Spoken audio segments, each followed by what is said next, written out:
Hey everyone, thanks for joining us. I'm Samantha, and this is Trans IRL. We've been off the air the last few weeks in deference to the global movement addressing police brutality and systemic racism. There were much more important stories that needed to be shared and must continue to be shared in order to change the world we live in for the better. Racism has no place in the transgender community. We must all work together to protect and lift up the voices of queer and trans, Black, and Indigenous people of color. We must continue to stand united in the face of anyone that would tolerate less than complete liberation and protection of Black lives from police brutality. Black lives matter. Black trans lives matter. Those of us at Trans IRL will continue to do our best to lift up the voices that need to be heard. Joining me in the Trans IRL control room this week is Stephen, who's been diligently working to get us up and running again after our couple-week break there, right? Yes, we had to figure out where all the buttons are for and how all these things work. Dust off all the equipment. It's really great to be back. We have a great show, and just thanks everybody to those already joining us and checking us on Facebook, including Rachel, who's on with us, who gives us fantastic questions throughout, and we hope to have a lot of great questions tonight. I know we will. So Stephen will be managing our chats. If you have any questions for our guest, please make sure to submit them on either YouTube, Facebook, or Twitch, and we will get to as many of those as possible. So tonight we'll be tackling a topic that many transgender individuals will face as part of their transition: permanent hair removal.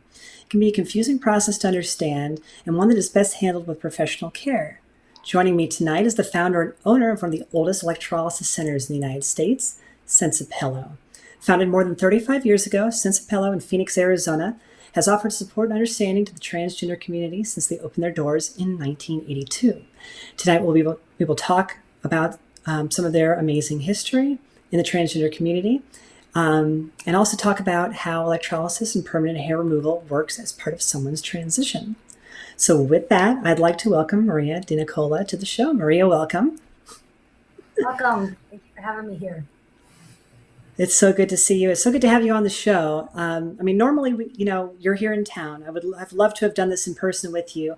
But this way we didn't have to do an interview with masks on. So I figured Absolutely. I'll do my side here and you can do it from the office.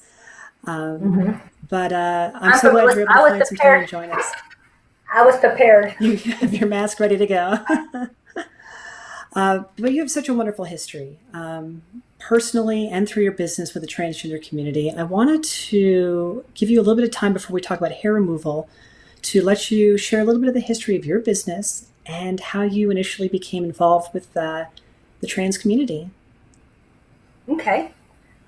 Well, I have been doing electrolysis for 38 years. I'm 55 years old, so I started when I was 17. And I was just a hairy Italian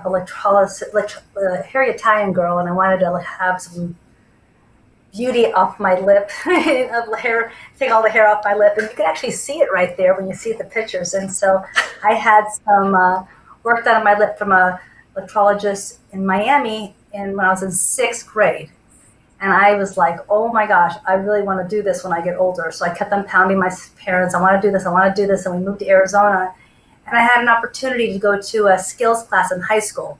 So in my last year of high school, in my last semester of high school, I took electrolysis as my skills and got credit for it, just like anyone would get nursing or plumbing or anything else that would be skills. And I graduated high school and I hopped right in. And my family has been very LGBT friendly for many years. My grandmother used to pick up straight gay men on the beach, and we would have them at dinner all the time. And I have Uncle Billy, Uncle Johnny, all these different people at my house, and I didn't even realize it was different until I got into grade school and realized that we were different. And so my grandma really helped me with just accepting everybody, and I was so young. So when I got into school, when I got into 6th grade, and I had got a hair removal issue. I went and got electrolysis. I went to school after that in 12th grade, and I became an electrologist, and I was dying on the vines. And my dad's like, I got to help you get some electrolysis. And so he saw an article in the newspaper, and it was about this transgender lady that had owned a lumber company, and she had been discovered, and her whole world was torn upside down. And my dad said, if you find her, you'll find more people like her. Do you know how hard it is to find somebody when there's no internet, when there's no way to find somebody other than going to the library and looking at microfilms and trying to like figure out where they're at? I couldn't find her. So I literally was trying to just find any client at that point, and I took and nailed up signs on telephone poles saying electrolysis, and she answered my ad, walks in my door, and I was just like, oh my God, that's her. I didn't know how to ask her if she was transgender or not. I didn't know the right word. So I started working on her week after week, going back to the library, and finally I got the guts up to ask her, and I tapped on her forehead as I was working on her, and I said, I have a question for you. And she said, I said, are you gender dysphoric? And that was the only way I knew how to say it. I didn't know the word transsexual or transgender or anything. And so she looked back at me with these big, beautiful blue eyes, and she said, yes. And she said, are you okay with that? And I said, yes. I was just like goosebumps, and I finally was able to find somebody that I could get an in. And she gave me a couple of different leads. Again, no internet, no email. So I literally wrote a letter to the Texas Tea Party and to this guy, Philip Salem in I think Washington or somewhere up there. And they helped me find the small little group called a Rose.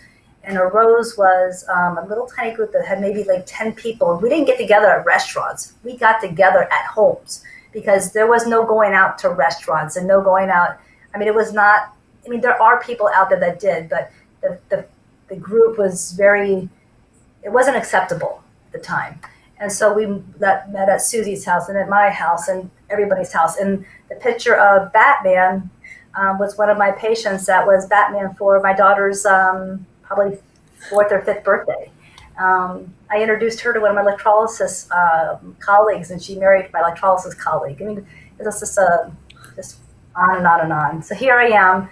I started that group. I didn't start that group. There was a gal that has had that group, and she was about to get married and have surgery with Dr. Biber, and she wanted to kind of go off into her own life and do her own thing. She said, if you take over a Rose, I'll help you from afar for a couple of years. And so I did. I took over a Rose, and I didn't have any fear of trying to find people because I just put an ad in the New Times. I put an ad in the New Times looking for transgender people in the back of the New Times saying, I have a support group.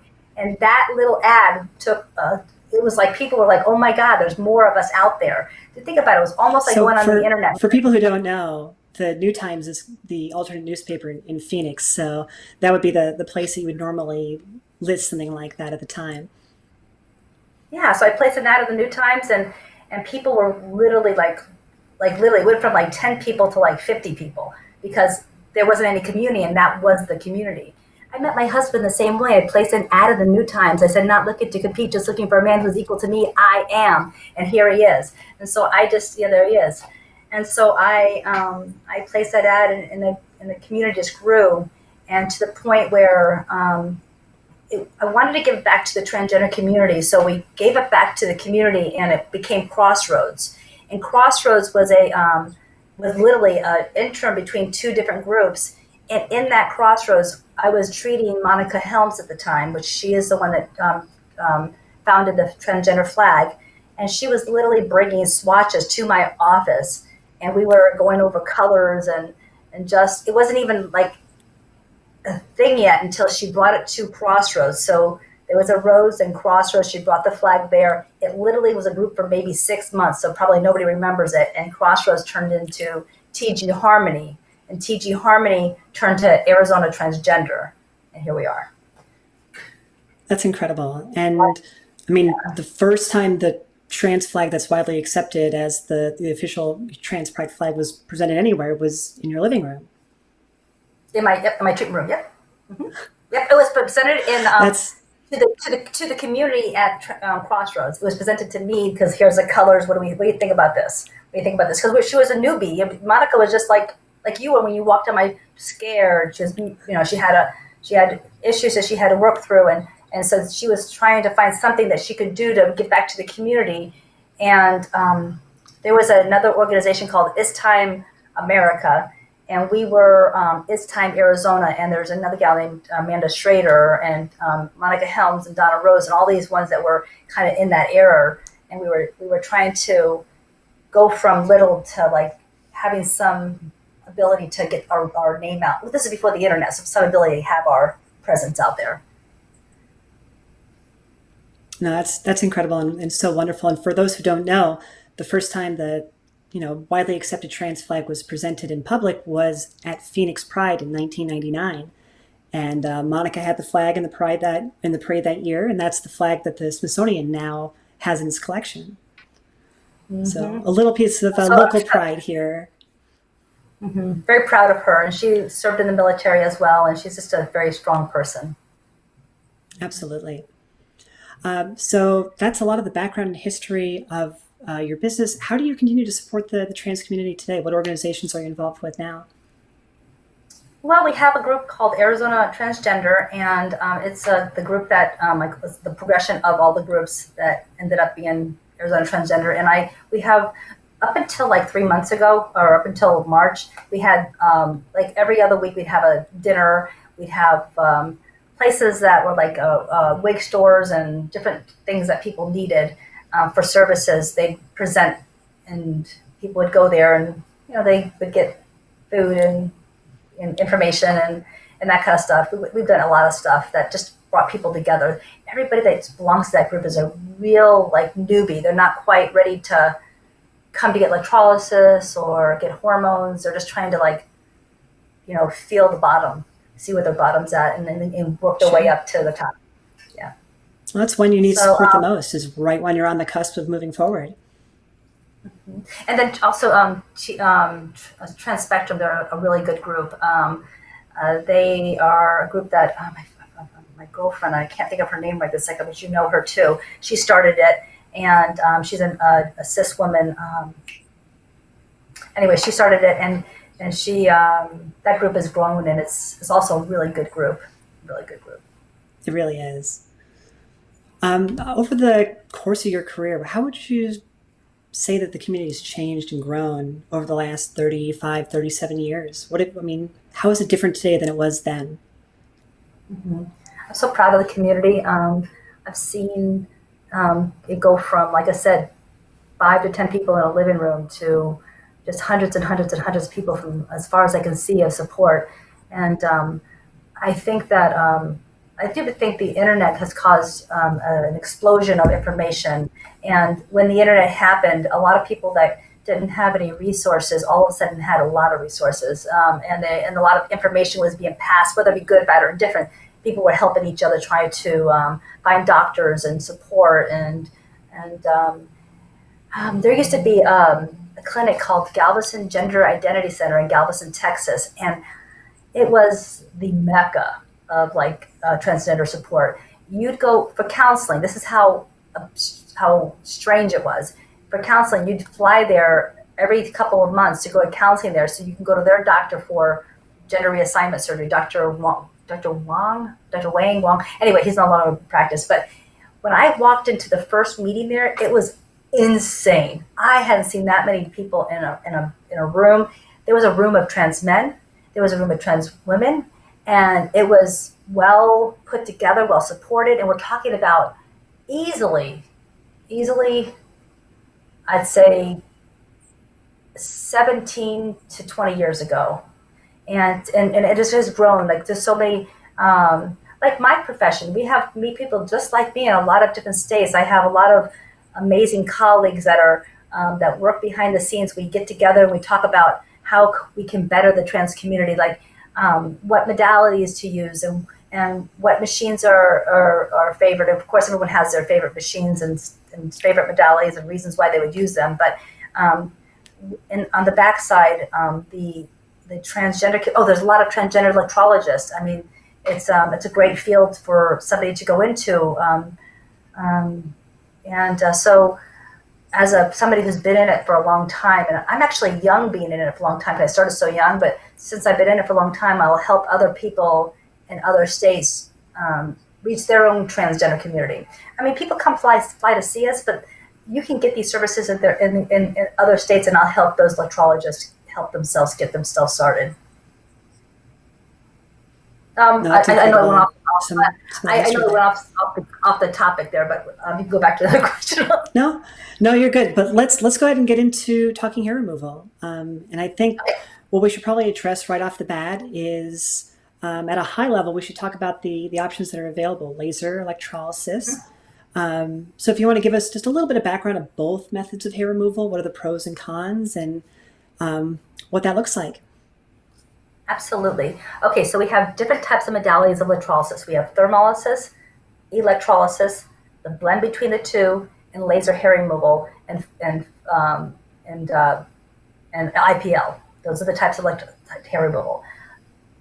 Electrolysis by itself, the galvanized current, is the most effective method of all types of electrolysis. The thermolysis is the next, and then we have laser hair removal. You would think, well, gosh, laser hair removal does an awful lot of work really fast, and so even though it's the least effective of all three methods, I do believe that it's the first one of defense to go to in this state of this time, because it gives off a lot of bulk, and then you can fine tune it with electrolysis. And so if we're able to marry the two, I think about 2 years ago, I started really trying to marry the two technologies.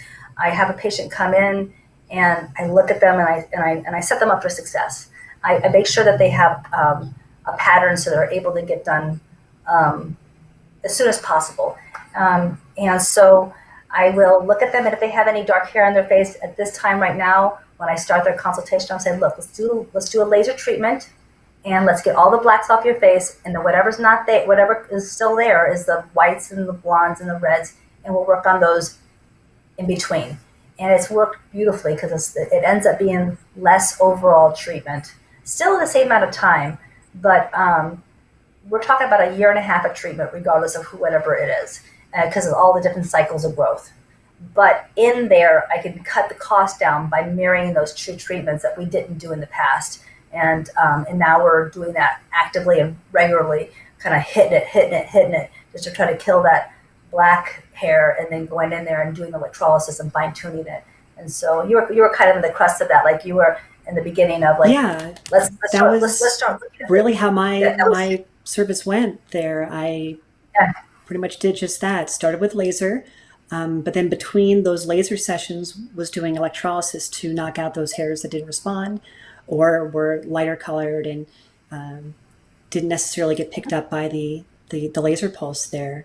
And that was a big part of my hair removal process, was using both laser and electrolysis. Laser to clear the easy stuff, and electrolysis to get the ones that are much more difficult to kill.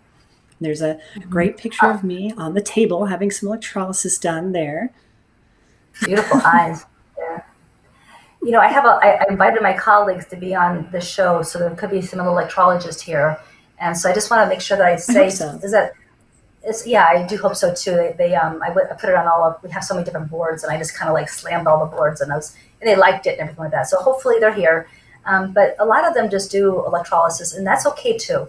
Not everyone can just go out and buy a laser machine. So and I always recommend that my electrolysis friends out there that don't have a laser in their office, to find a laser clinic that you can get married to, like have a relationship. If the electrologist could do all of the electrolysis and laser clinic could do all the laser, what a great marriage that would be, right? I just happen to have both sides of it here. So it's not like you can't get this done in New York. If someone's in New York and you need somebody to set you up for success out there, contact me. I will find you somebody in New York, or come see me. I will do you here. But you don't have to be all the way here just to get me. I can help you find somebody equally as good as me in another state.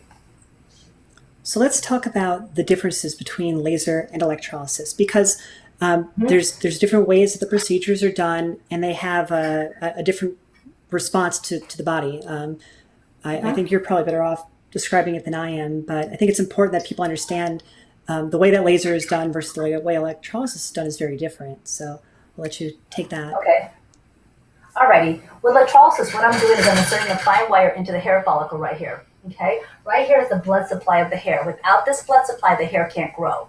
Okay. So what the needle is doing is guiding down to the blood supply and cauterizing the blood supply so the hair will come back finer and lighter till it's completely gone. With laser, instead of me placing a wire in there, the actual hair itself becomes its own perfect guide. So the needle is a guide for electrolysis, but the hair is a guide for laser. So if the hair is dark enough and your skin is light enough to pick up that contrast, then it'll cauterize the blood supply just like the needle would. So when I'm doing laser, I'm doing a spot size about like this, or about a quarter size spot size, and I'm able to pick up 100 hairs at a time versus one hair at a time. So all those black hairs, those needles are already in there. They're attached. Those guides are there. They're there for us to kill those hairs. So I go over it first with laser.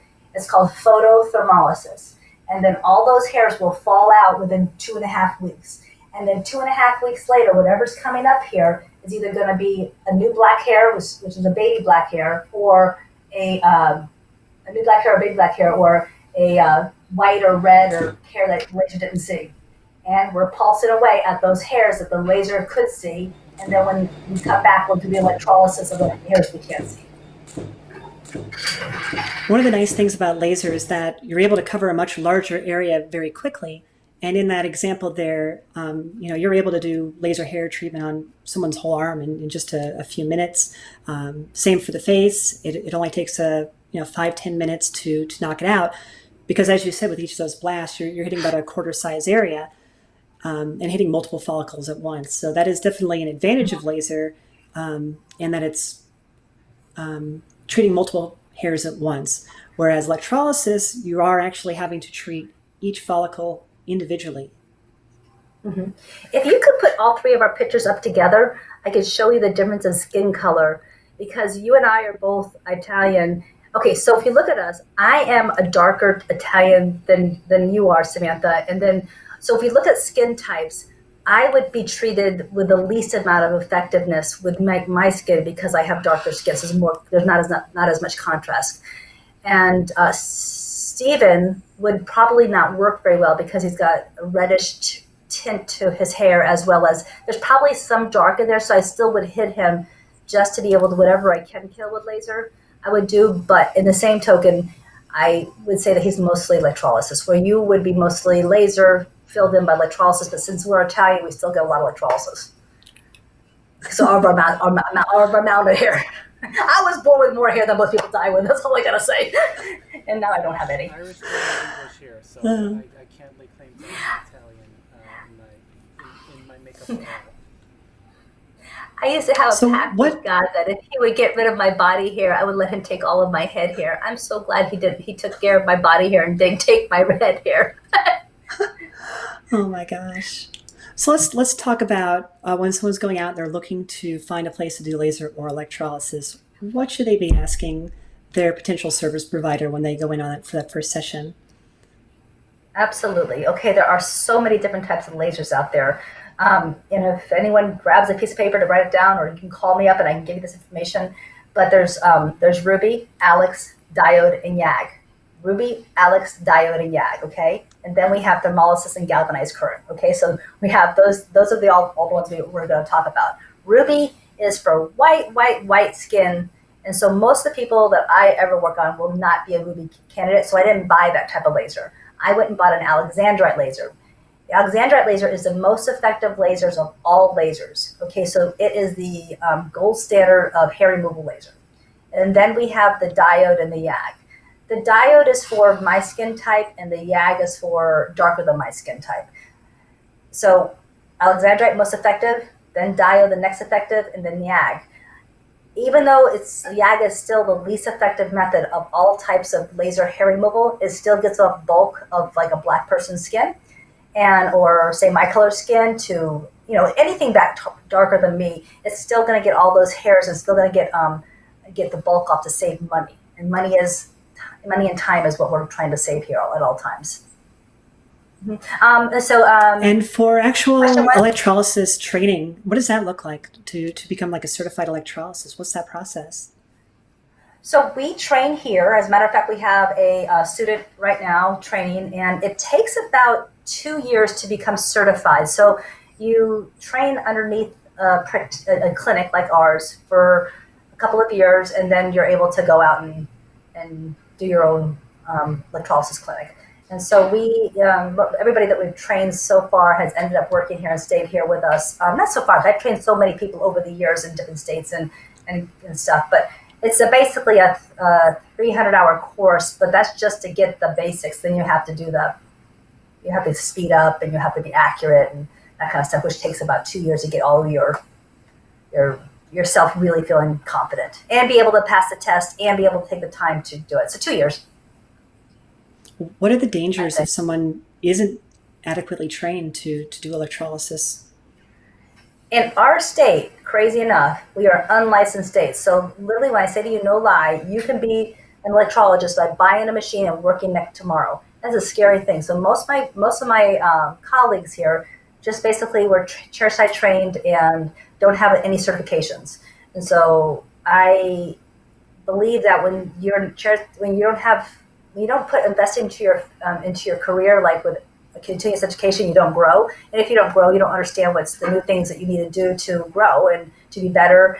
You don't even know to buy a new machine because you just don't understand the purpose of why you would do it. And so the more education, the more conferences, the more colleagues that you keep in contact with, the better you'll be as an electrologist by working together. And if anybody wants to be an electrologist, they could train underneath Stephanie and I.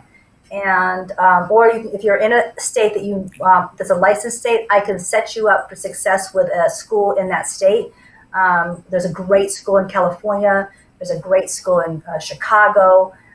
They're both clinics just like mine that train just like I do. And they're amazing. So anybody wants to be an electrologist out there, yeah. It's a great field. So I know when I started out, when I started out in my transition, you were actually one of the first people I met early on. My plan was to start doing hair removal before I got too, out in public or anything like that. I thought, okay, I better start working on this because I had a lot of hair. I had a fairly thick beard at the time and was just sort of overwhelmed by the fear of what I had to do to get rid of it. So I know a question that you get asked a lot early on is, how long does hair removal take? And how do you address that concern in new patients? I tell everybody about 1.5 years because if they're consistent with their treatments, it's about 1.5 years to where they're like, okay, we're down to like maybe a 15-minute treatment every so often when they have to, like how often you come in. Very, very infrequently, to where like a cis woman would normally come in for a treatment. So we start out, if we do, there's a couple different ways I set people up for success, but I feel like it's financially, people are able to come in about every 3 weeks, every 3 to 4 weeks, kind of like do a treatment and be able to gather up their finances to be able to do another treatment. So I don't like those back-to-back treatments. That's why I was pausing. I don't like the back treatments because your skin needs to recover, your finances need to recover. So I go every 3 weeks electrolysis, every 6 weeks laser-ish. That could be 3, could be 2 to 5. The laser could be like 6 to 10. But I space it out so someone can feed their family and do what they need to do on the other side and still get done within 1.5 years. And there are plenty of people that get done in less than a year. People that just simply don't have that much hair or volume or whatever. But then there's some people that I've had that take them longer than 1.5 years. So that's a good gauge for most people. I think that I could fairly say that you were probably 2 years. Was that a fair assumption? It was about 2 years for my primary treatment. It was about 2 years long. And then I still do occasionally do the touch-ups, 15 minutes with you. Gosh, I probably put 3 or 4 months between those. But every once in a while, you just get those straggler hairs that are either just so strong or just, getting older. You just get some random hairs on your face too. So every once in a while, I still come in there for those touch-ups. You just said a key word that people need to understand is the 3 to 4 months. So a growth cycle is 3 to 13 weeks. So if you think about that, people get to the point where about 3 months and that hair that was like a little bit kind of there is like, oh, this is driving me crazy, because that went all through the growth cycle. Okay. And so a growth cycle is about that amount of time. So you're coming in right when you get to that point where you're going, oh my God, look at this hair. And so that's exactly correct, 3 to 4 months. And so we get to the point where we have people coming in about every 3 to 4 months just to kind of get that 15-minute of, I don't even consider it like a needed treatment, but there's those few extra hairs.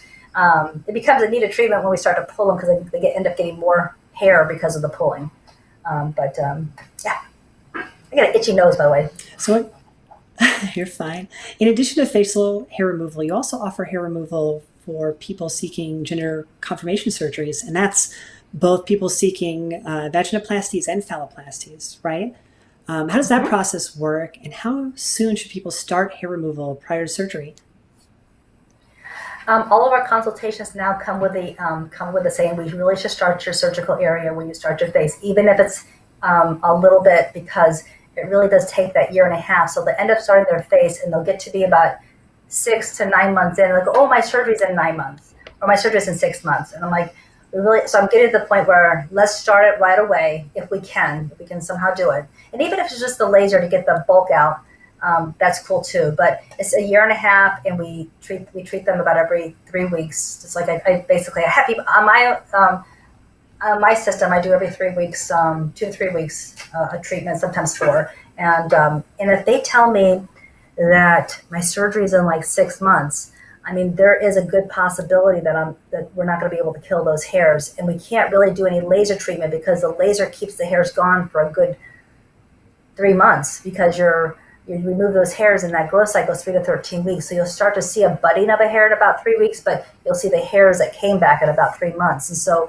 if we do a laser treatment and they're 6 months out from their surgery, that means that there's only 2 treatments that can be really done, 2 growth cycles, 2 major growth cycles, even though we're able to get several treatments in there, 2 major growth cycles. It's really scary not scary, but it's very, like someone young like you, I want them to be able, not that someone old doesn't, but I want you to be able to have years and years and years of no issues. I want you to be able to have the same, same as I have, no issues.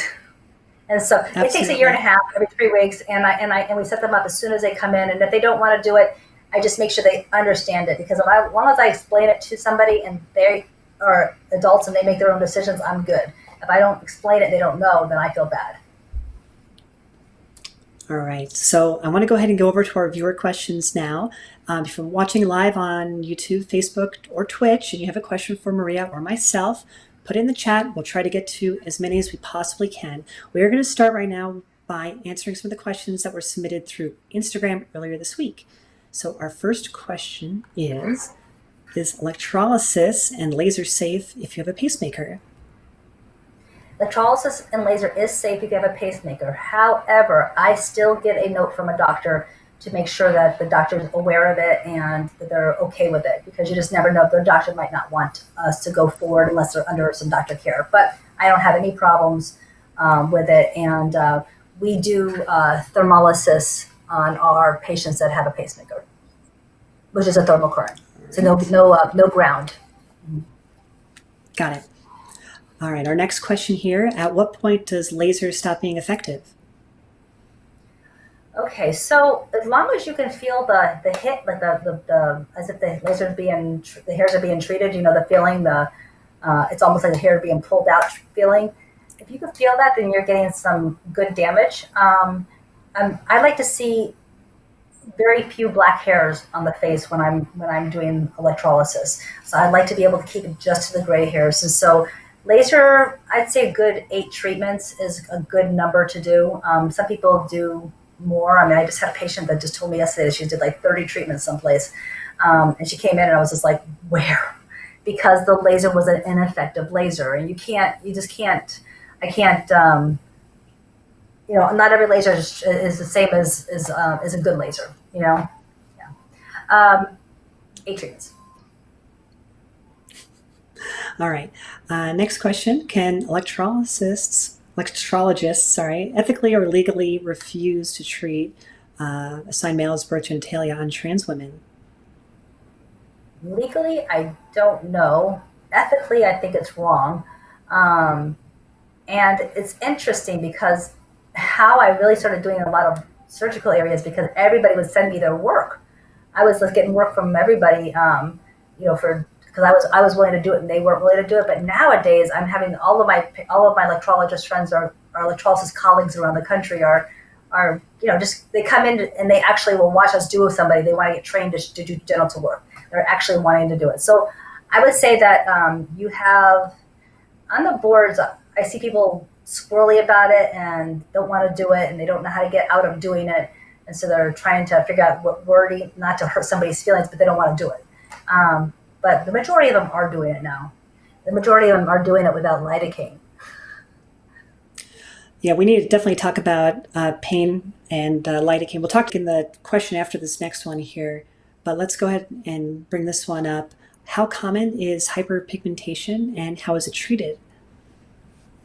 Hyperpigmentation with electrolysis is not common. Hyperpigmentation with laser, I actually have a picture that I showed during my consultations that I had just spotted up my arms with hyperpigmentation, and hyperpigmentation takes a long time for it to go away. It actually feels like it's permanent. Mine was dissipating at about 9 months and probably took over 12 to actually go away. And I still, if I still can see some hue, I'll show it to you when you come in. I still see some hue of the hyperpigmentation that I had, and that was 21 years ago. I have a spot on my leg that's 21 years old as well. It typically goes away, but it's a lot of sunblock and hydroquinone and different things that you get from the dermatologist to lighten the skin. It's not very common with electrolysis. I mean, you'd have to, maybe with African American skin, because their skin is so sensitive, it's like baby skin, it's very delicate. Sometimes they get some hyperpigmentation, but we can even lighten that up lighten it up. They already have hyperpigmentation. You actually see it when their hairs grow out of their skin. They have hyperpigmentation around each hair because sometimes their skin is so sensitive, they get hair bumps so bad that it's just this just causes hyperpigmentation. Just the actual hair itself causing the irritation. And so we just send them to a dermatologist. They get some cream. We treat them with some products here if it's not so bad, and we move on. All right. So let's get into the pain question here. This is an important question. I think it's something that people are always leery about. But on a scale from 1 to 10, how bad does it hurt? I love that.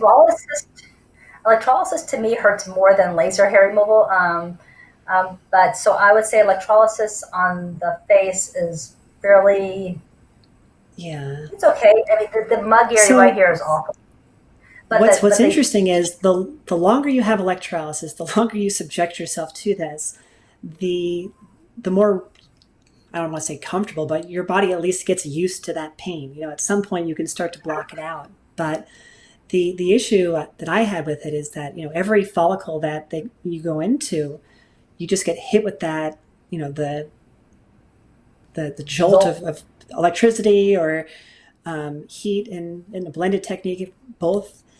And it's like a bee sting. It really is like a bee sting. And here's actually a little clip of me having a couple hairs removed during one of my touch-ups. And you can see when that probe goes in, then you apply the energy, cauterizes that blood supply, and then you're able to remove the hair.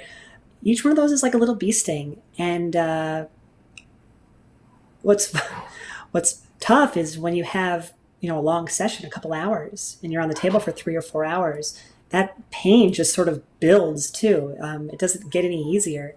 But luckily there are options for dealing with the pain during electrolysis, and Senza Pelo offers a treatment that not all places offer. So I'll let you talk a little bit about that, Maria. So we do lidocaine injections for painless electrolysis. It's not considered really painless, but it's less pain. And we do an injection once an hour in about a 2x2 square to keep that area reasonably numb. We can't keep it completely numb, but reasonably numb. The edges start to get unnumb as we get towards the end of the hour. And it is amazing to be able to get your face clear and your surgical area clear, because again, just like Samantha said, it can get overwhelming. I mean, it's overwhelming, just being a brand new transgender person on my table to begin with, and you're getting pain. It's just easier to not feel so much pain. And more insurance companies are paying for it. So you might as well take advantage of it, you know? Yeah. And that photo that we just showed there too, that was a photo of me after having lidocaine injections done over a portion of my face. And this is earlier in my transition. And that was probably a box big enough for an hour and a half of work. You can see the injection marks from the lidocaine. I do want to clarify that the lidocaine, they do have to get subdermal. So there is a little dot of blood on there like any shot that you would have. Normally, electrolysis does not bleed. So in that picture, you're just seeing where those lidocaine injections were.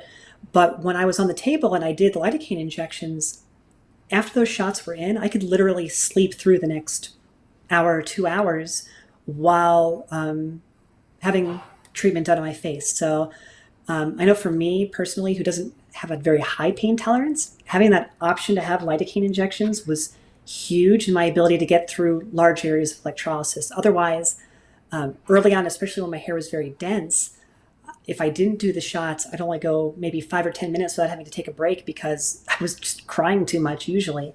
So the lidocaine was night and day difference for me. It made a huge difference in my ability to do some of those really intense cleanings, especially early in my transition. So very helpful if you're able to find someone who offers it in your area.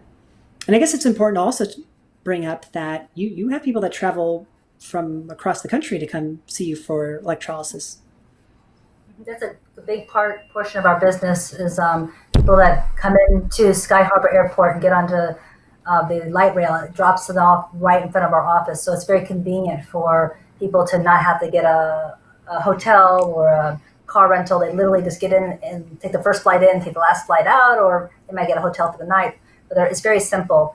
And they come in from all over the place. When this COVID happened and the travel restrictions and everything happened, literally our business just kind of like fell apart right there. And the out-of-town clients, we have so many of them.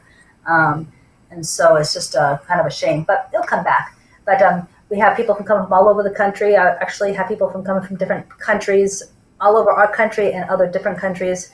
And I would say that it makes up probably half of our transgender population in our office. All right. Our next question here is a related question. What are the best and most effective pain management techniques? So we talked a lot about lidocaine already. That's a very effective way of dealing with pain, although it does add some cost to the treatment. And you do have to put up with the actual shots of having lidocaine injected in your face. What other options are there, though, for pain management? So people use Emla cream and lidocaine cream, and depending on what part of the country you're in, Arizona, I would do like a BLT cream with a ointment version of it because the Emla cream dries out here, and the cream has to stay moist on your skin for it to work. So if you're in your own state and you're putting lidocaine cream on and you wipe it onto your skin, but you wipe it in and it dries, it stopped working. So I wipe my skin, I take all the oil off the upper lip, and then I put the cream on the upper lip of the patient, and then it sits for about a half hour. If I can have someone come in and sit for an hour with it on, an hour will get them more numb on their upper lip. They can get through quite a bit of work on there with the cream. It works really well. That's a BLT cream here in Arizona. It's an ointment base, works well. We have a version of it here at the counter for people that want to get the over-the-counter one, which is very similar to the prescription one, but you can go either way. And it's called BioEvolve Cream, and it's simple. It's just you put it on an hour ahead of time. You keep it moist, and it keeps you numb. I don't believe that it helps enough for the genital area. It's just too painful. We didn't really talk about pain with laser. You mentioned earlier, it's kind of like when you get your hair pulled for a second. I'd compare it to getting snapped by a rubber band. I think is probably the best way to explain it for me. When that little pulse hits you, it's a little quick snap. It's quick though. The pain doesn't linger. And again, because laser is able to cover a larger area faster, it's usually just a matter of getting through those 5 to 10 minutes of that treatment. So I don't think I ever used any numbing creams or shots or anything for laser. I never needed them. But when you're on the table for a 3 or 4 hour electro session, yeah, I definitely used lidocaine injections earlier in my transition when I had those longer sessions. So lidocaine cream for laser, I would recommend that they don't use an area more than like a 4x4 or something like that, 2x2, 4x4 at the very, very most. That size of a, what is that? That size of a, a small area. Don't do a large area because the cream could get into your system and give you toxicity. And there's been several people who have died from the lidocaine cream, believe it or not. So if you type up lidocaine, if you type up EMLA cream and related deaths, you'll see that if you apply too much EMLA cream or too much of the BLT cream in a large area, it could cause a toxic response in your system. No, that's good to know. Oh my gosh. Yeah. All right, let's see our next question here. Do you recommend laser for stubborn dark facial hairs during lapses in electrolysis? Yes, it keeps the hair, it breaks down the hair. I would do it about every 6 weeks, and until that black hair goes away, I would hit it about every 6 weeks with hopefully if they're able to get an Alexandrite laser, which is someone like yourself in skin color or Steven's skin color. Alexandrite laser would do really good for them. Right. And our next question, what are the pros and cons of thermolysis versus blended treatment types? So thermolysis has been over the years has considered as permanent hair removal, but electrolysis is the gold standard of hair removal, and thermolysis was also permanent, but was considered less effective. I don't believe that's the case anymore. So matter of fact, you asked me the other day, are you using the blend or are you using thermolysis? I'm using thermolysis. I believe that our current machines, thermolysis, is as effective as the galvanized current and faster, and it's easy, it's smoother on the skin. I like the way the person heals. I like the reaction. It's not that I don't do the blend, but when I do the blend, I do it mostly, and I do an awful lot of darker skin types, like black skin types, the laser first and then followed by electrolysis. But the blend, if I'm doing it without the laser, is a good way to get around those bends in the hair, because it's kinky underneath the skin. Yeah. And I definitely find that too, especially those last hairs that are holding on for dear life. Those are the ones that have the most gnarly root systems in them, for sure. Mm-hmm. You know, you have a good relationship with your electrologist when she gets a really good hair out of your face and she's like, oh, you have to look at this one. You have to look at this one. That's me. And I pull out a magnification lens and I go, look at this way. Our last question that was submitted through Instagram was about insurance. Do you have any tips for having hair removal covered by insurance? Well, before going out and getting any job, I would make sure you go and get a job that has insurance coverage. And I would say to you that some of these tech companies have good insurance coverage as best as you're going to get. But Starbucks has amazing insurance coverage. We don't have any problems with them. I don't even care if you start at the bottom of Starbucks. You're going to pay less they do breast, voice, surgery, electrolysis. I mean, everything they cover. Laser. I mean, they cover it all. They are an amazing company to work for. I would apply for jobs that have coverage that already celebrates us and not makes us work for our coverage. All right. So we do have some questions that have been submitted here through YouTube and Facebook and Twitch. So let's start getting to some of these. Our first question is, what part of the body has the shortest growth cycle for hair?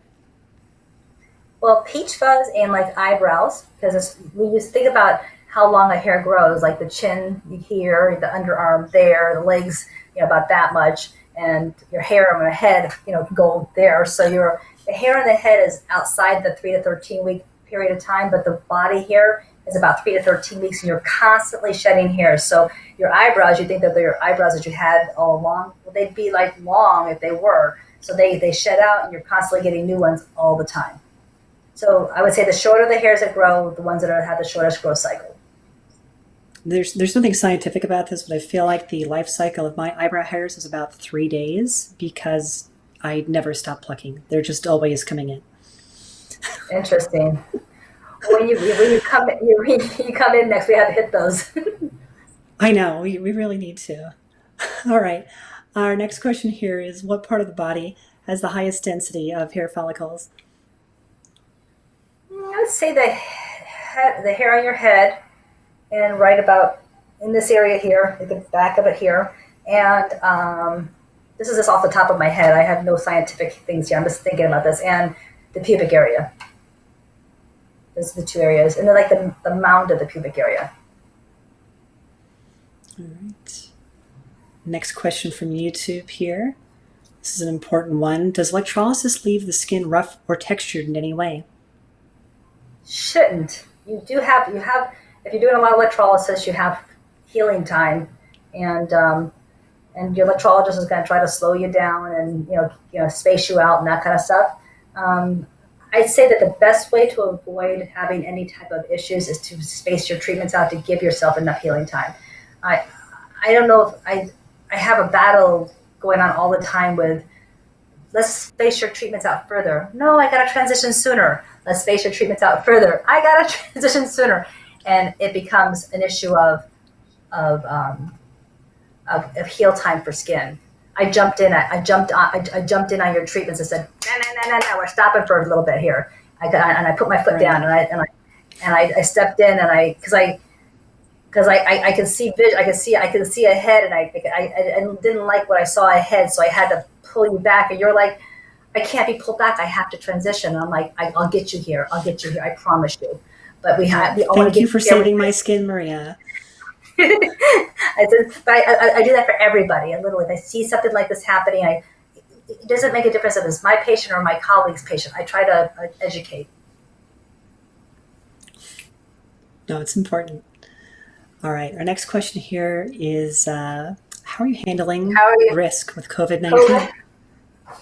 Well. Uh-oh. Lost you. Nope, you didn't lose me. I do my K95 mask,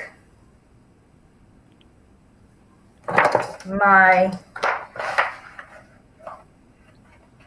this is how I treat patients right now. I can hear you now. I can see through here just perfectly fine. I have a light ahead of me, and so I'm protected.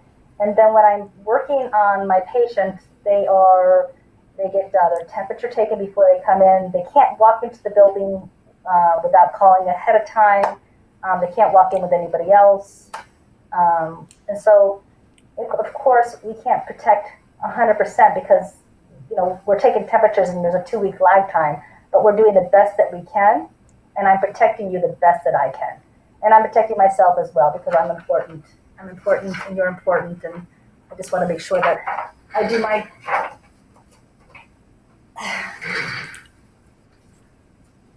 Uh-oh. Curly hair Your curse. curly hair got caught in the headset. Yep.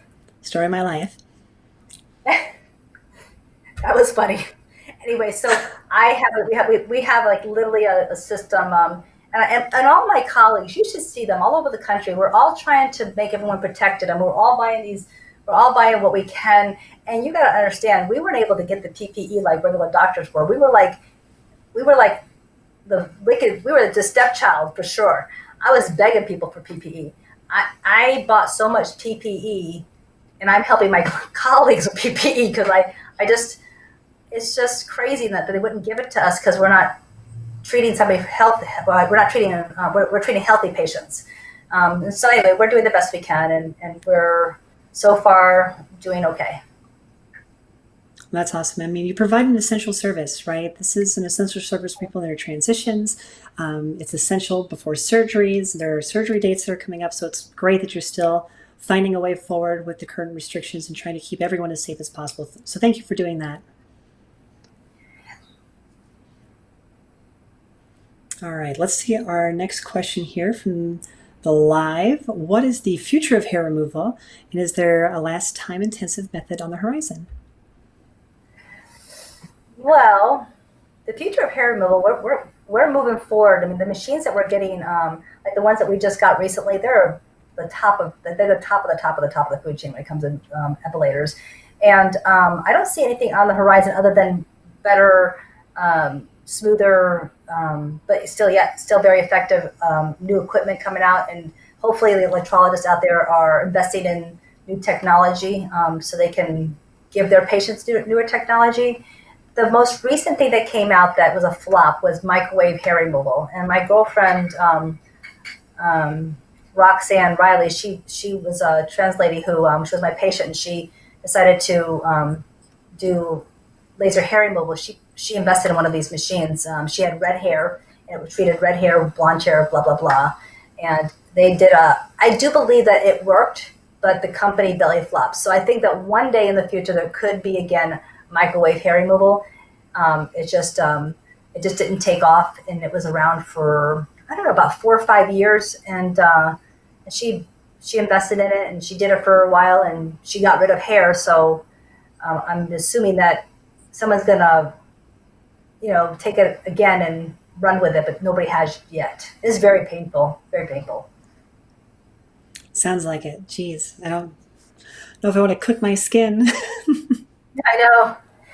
If there's any, while I'm thinking about this, we're always looking for nurses to help us with lidocaine injections. So if there's anybody in the Phoenix area that has a job that just wants to help the community and get paid to come in and work one day here and there, we're looking for PRN nurses that can spot us, because we're always struggling to get nurses to inject. Even though we have them, it's just hard to get enough of them to treat everybody, because we have 5 technicians and a couple nurses, and so it just becomes hard. So, if you're going through transition and you have a job and you're a nurse and you want to do something for the community and help me help the community, you'll make an income, and it's not going to be a full-time job. It's just going to be a per gig thing, but we can set our patients up if you have the right credentials to help us help them. Yeah, I definitely want to give you a chance to talk about your website and Instagram too. Okay. Now? Yeah. Yeah, go ahead. Well, I have a website. I have a webmaster that does it. I don't know anything about it. It's really a great tool to find me. I don't know. I have a funny story about my website. I didn't have one before, and when the light rail was coming in about 10 years ago, the city of Phoenix did my first website, and they were so, the person that did my website was so excited to work with my website, because it was something so different than what they were doing. I had a lot of transgender stuff in there, and they were, and to come to find out that they were LGBT themselves, and I found them through the city of Phoenix doing my website for free because of the light rail, and then come to find out I helped them with them coming out. It's crazy. That's awesome. But we definitely want people to know senzapelo.com if they have any questions or want to get in contact with the office. And then your Instagram page, your Senza Pelo on Instagram, where you also provide the latest updates over there at the office, and any deals or specials you have going on as well. So definitely give Senza Pelo a follow on Instagram. That picture that you just had up there, if you can put that picture back up that you just had up there a second ago, that one right there, that picture is my daughter, who does she's the one that teaches the electrolysis. So in case you ever, that one there, my daughter, she's the one that she does all the teaching of the electrolysis. And I used to do it, and now she's doing it. She's been doing electrolysis. Yeah, Stephanie's wonderful. 17 years. She did a lot of my electrolysis. Yeah. Yeah. So. All right. Maria, hang tight for just a second. This has been a wonderful conversation. I definitely want to thank you at the end here, but I want to take just a moment to talk about our next show. So we will be back live in 2 weeks with guest Janae Marie Kroc. Janae is a world record holding powerlifter who shared portions of her journey in the Netflix documentary Transformer. So please join us as we speak with her about her experiences in capturing her journey, her life and advocacy work since, and answer as many of your questions as possible. So that will be in 2 weeks, same time, same place, 5 p.m. Pacific, 8 p.m. Eastern on July 9th, right here on YouTube, Facebook, and Twitch. As always, don't forget to subscribe to our page, TransIRL, on YouTube for reminders when we go live. Trans IRL Show on Facebook for opportunities to ask questions of our guests before we go live. And the same goes for our Instagram page, Trans IRL, and Twitch, where you can watch us live now, also Trans IRL. So Maria, I did want to just thank you again, not only for this interview, but for everything you've done for the trans community over the last 35 plus years. I mean, you've changed so many lives for the better. You changed my life for the better. I don't know what I would have done early in my transition if I didn't have someone like you in my life to not only provide this amazing resource, but also help me get connected in the local community. You really were the start of everything I've been able to do. So thank you from the bottom of my heart. And thank you from the bottom of my heart, because you have changed my life, and I appreciate you and everybody. Thank you so much. All right. Thank you again, Maria. Thank you, Stephen, for running everything in the background. We'll see everyone here in 2 weeks. Thanks again for watching. Until next time, Trans IRL signing off. Everybody. All right.